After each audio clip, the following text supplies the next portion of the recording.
Hello, friends, and welcome to the show. So, New York Post reports Biden skips Michigan trip over snow, calls early lid at White House. So, basically, he called a lid at 8 in the morning. 8 a.m. Basically, no in person events, no press meetings, or anything in person at the White House today, February 18th, 2021, due to a half-inch of snow. He also canceled his trip to Michigan because it was too cold. It wasn't even snowing there.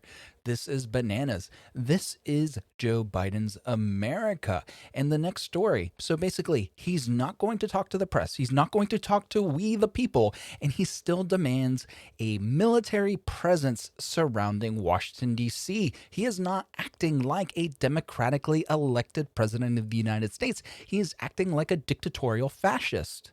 And this is bananas. People need to start calling it out. He's been doing nothing but lying, changing narratives, throwing his press secretary under the bus. And now he's just blatantly refusing to talk to the press, conveniently after he's tacitly supported the Uyghur genocide that's occurring in China.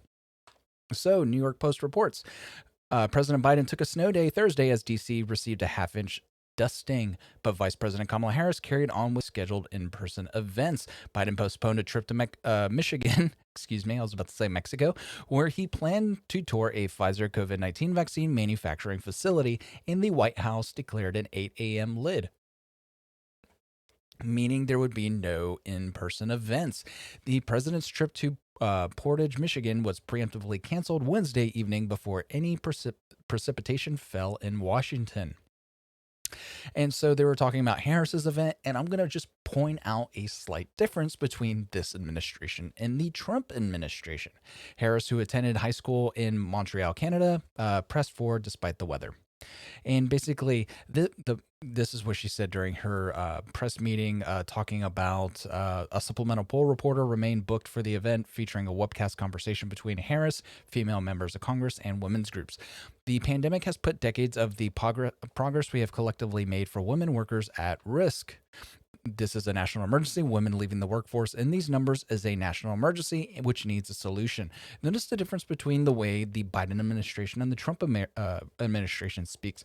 Trump always spoke that Americans are leaving the workforce in record numbers, and it's a national emergency due to COVID. Joe Biden's administration likes to say, well, women are leaving the workforce. Oh, people of color. He likes to section off groups of people, basically creating little groups that are not just Americans, not just we the people. He likes to identify people as women, little kids that he likes to smell, black people who aren't black because they never voted for him. He likes to do that. He likes to create little groups so everybody kind of passively hates each other. There's a difference between the inclusive American and the exclusive, well, women are leaving the workforce. Oh, this is affecting the black people who aren't really black because they never voted for me, right?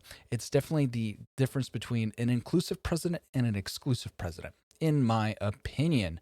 Jumping over the hill, nearly 5,000 National Guard troops will remain in D.C. over March 4th, violence concerns. Thousands of National Guard troops will remain in Washington, D.C. in early March amid concerns over followers of the far-right QAnon conspiracy theory, some of whom hold out hope former President Trump will return to office March 4th. Some of these people have figured out that apparently 75 years ago, the president used to be inaugurated on March 4th. Okay, now why that's relevant, God knows. At any rate, now they are thinking maybe we should gather again and storm the Capitol on March 4th. That is circulating online. I doubt that. I really doubt that. Smith added that there could not necessarily be specific unrest on March 4th, but that there were concerns around the date. Okay, there you go. Smith added that there would not necessarily be specific unrest, but there are concerns. So we're going to keep 5,000 National Guard troops? That's more troops than when you knew what was going to happen on January 6th. They knew beforehand. The FBI knew. And on my last video, the Capitol Police is not releasing information about what intel they had prior to January 6th. So if they knew that the Capitol was going to be stormed by stupid people and they fail to do anything about it. Why is it now that they want to keep thousands of troops there? Because now on March the 4th, they're going to say, oh, well, we think something might happen. Now they're going to say, well, we think something might happen on July 4th. And then we're going to think something's going to happen on September 4th and November 4th. Every 2 months, something's magically going to always happen on the 4th of something, right? And guess what? These people don't care. They want to create basically a military installation surrounding Washington, D.C., so they aren't ever held accountable by we, the people. Stuff like that circulates all the time. Doesn't mean it's going to happen? Probably not. But if you want to help, tell them not to do that. Tell them that the election is over. Joe Biden won, Smith said. It was a free and fair election. No, it was not. And let's get to work. That too would help reduce the, fear or paranoia that people feel that requires everything that we're seeing around here. It was not, I will say, due to Time Magazine's basically bragging of the rigging of the election. So one person's fortify is another person's fraud or another person's rigged election, right? So it's not free and fair when you have the labor unions along with the the management groups, right?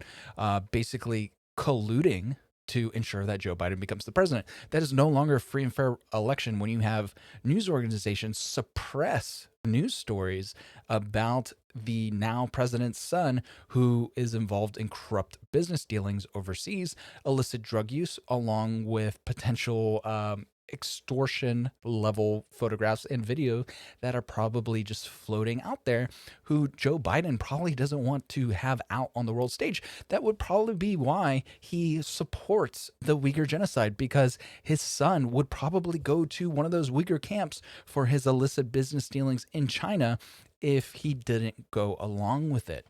So it raises a lot of questions, right? And so in my opinion, one person's fortify is another person's rigged. Assistant Secretary of Defense for Homeland Defense and Global Security Robert Salisis said Wednesday that the Capitol Police requested 4,900 troops through March 12th. The number was based on different missions that the National Guard members would be supporting: response force, perimeter security, those kinds of mission sets. One second. We're working with them. As you know, the current request ends on March 12th. We're trying to determine with them what is the right level of security that they need from the National Guard, considering that the circumstances have changed. Well, you know what? They don't need anything. Unless they have proper intelligence to go off of, then you don't need 5,000 troops there. That is ridiculous. 5,000 troops is as many troops as we currently have in Afghanistan, I believe. It might actually be more, because I think we have around 5,000 troops in Afghanistan. So again, why do we need as many troops in Washington, D.C. that we have in active war zones? Unless you're going off of verified intelligence. If you're going, CNN says QAnon is doing this, well, then CNN has lied. CNN has directly funded domestic terrorism operations within the United States. They did so by paying John Sullivan $35,000 for his video, in which now federal prosecutors are saying that as he was recording that video, he was participating in egging on the violent activities that were occurring throughout the Capitol building. So CNN and NBC News both basically bankrolled a domestic terrorist involved in the January 6th riots. So guess what? I don't trust anything CNN has to say, since they are a direct funder of domestic terrorism, unless they can prove otherwise. But it would certainly seem that way. Jumping over to the Daily Mail. Fauci now says vaccines for all Americans by July, days after he said it'd be April, as U.S. records another 2,300 deaths and embattled. Cuomo's New York records nation's highest per capita hospitalizations. The chief medical advisor to the president has predicted that all Americans could access to the shot by April, but he walked back on those claims Wednesday, telling CNN they will be available in July. Actually, he said June, like a day before that. It may take an additional couple months towards the end of the summer to get everybody vaccinated. Joe Biden has said Tuesday the vaccine will be available to every American by the end of July, with millions of additional doses on the way, and predicted herd immunity may be achieved as early as Christmas. Well, I thought when Trump said herd immunity, he was just a giant butthole, a giant gaping butthole, for even suggesting that herd immunity should be a thing. A further 2,300 deaths were reported on Wednesday. Data shows there were 66,000 new cases of the virus. New York recorded the nation's highest per capita hospitalizations with 338 per million people. And its embattled government, Andrew Cuomo, is facing an investigation by the FBI and U.S. Attorney's Office in Brooklyn over claims his administration covered up the coronavirus-related deaths in nursing homes, which is bananas. There's a reason why CNN has banned the Cuomo brothers from talking to one another on CNN, because he is full of crap. And his brother is complicit in that now. And CNN is complicit in the hiding of all the deaths in New York, because guess what? By allowing the Cuomo brothers to talk, they allowed Andrew Cuomo to lie about it on CNN, and CNN reported that as the actual news. So CNN is a co-conspirator to all those murders, in my opinion. So basically, what's going on with this? It's just Fauci keeps pushing that timeline for when the vaccinations are going to be available for all Americans to the right. I'm old enough to remember when they said they were going to do it within the first 100 days. Then they were going to do it by April, then by June, now July, now herd immunity by Christmas. I thought Joe Biden was going to crush the virus. That's what he promised. He wasn't going to crush jobs, which he already did by destroying the Keystone Pipeline. He wasn't going to destroy wages. He wasn't going to crush the economy, yet there's still no stimmies that are being spread out there. They keep wanting to impeach Trump. They keep wanting to now their House resolution number 4 something, where they want to make sure that Trump can never have his name on anything because he's been impeached twice. Well, you know what? If we're going to play that game, let's start impeaching Joe Biden. Let's start impeaching Barack Obama. Barack Obama assassinated an American teenager in a civilian coffee shop in Yemen. A teenager, not a grown man, a boy. He assassinated a boy. And then when asked about it, the White House basically had the message of saying, well, he should have had better parents. You know what? Let's impeach Obama for the extrajudicial assassination of an American teenager. And then we can also impeach him on, weaponizing the IRS to go after the Tea Party. Let's do that. 2 impeachments, and ensure that his $1 billion Obama library that's going to happen in Chicago, I believe, where it's basically displacing hundreds of low-income residents that live there, and now they have to go find someplace to live because basically he's just buying up all that property to turn it into his immortal library or whatever you wish to call it. But we can find a reason to impeach Obama twice. We can find a reason to impeach Joe Biden twice, because all it takes is you already have it happening. To be honest, one of his son's defense attorneys, ex-partner from the firm that they were in, is now the prosecutor in the Hunter Biden case. What's going on here, friends? That seems like corruption. That seems like a high crime or misdemeanor when you're basically doing pay-for-play schemes involving your family to ensure that they don't get arrested. That seems awfully corrupt. That seems like something that you can be impeached for corruption. So before I get to the last piece, how about you smash that like button, subscribe to the channel if you haven't already, and if you wish to donate to the show, please go to notcensoredyet.com/donate. You'll find links available to help us out. I'm making big changes to the website. There's going to be a news aggregator and a fact checker, and it's just basically, it's going to take some time, and every little bit helps. It'll help us grow and stay independent from outside influences. And I'm going to touch on this lastly. This was reported by Professor Steve Hunk. I'm not sure if the E is silent or not.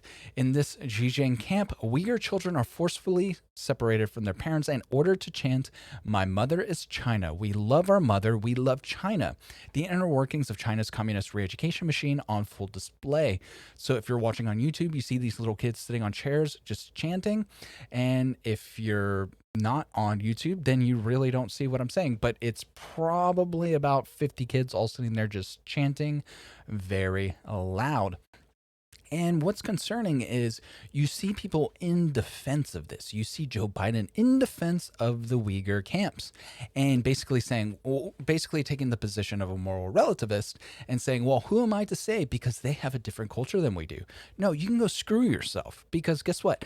A genocide that's currently occurring with the Uyghur Muslims in China is not good by any metric, not with humans at least, right? So don't try to play that game. We as Americans have fought wars over less than this. So we need to not necessarily go to war, but we need the president of the United States to take the hard position.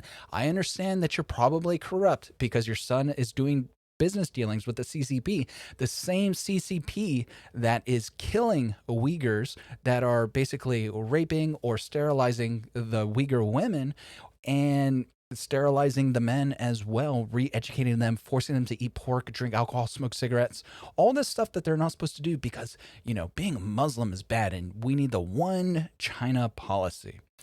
And I understand that Joe Biden is possibly corrupt because of his son's business dealings with the CCP, and he can't speak out against them because running the risk that his son may go to prison for being a corrupt businessman. But guess what?